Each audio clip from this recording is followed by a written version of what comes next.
Howitzer M777 buatan Amerika Serikat yang turut digunakan Ukraina baru-baru ini dihantam amunisi atau drone Lancet Rusia.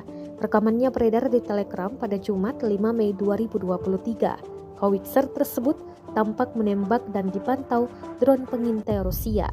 Dalam keterangan unggahan disebutkan, drone Rusia Lancet 3 menghancurkan Howitzer M777 buatan Amerika Serikat di area Hulaypol di wilayah Zaporozhye. Meski telah disamarkan, drone meluncur tepat sasaran dan meledakkan Howitzer. Beruntung tak ada korban jiwa dalam penyerangan kali ini. Perang di antara pasukan militer Rusia dengan Ukraina hingga hari ini, Sabtu 6 Mei 2023, terhitung telah berlangsung 437 hari lamanya.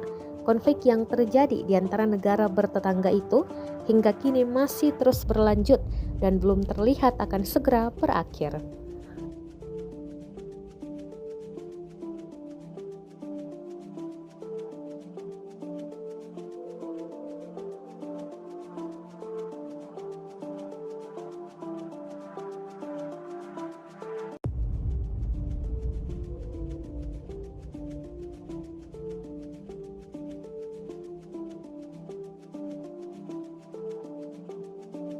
Terima kasih sudah nonton.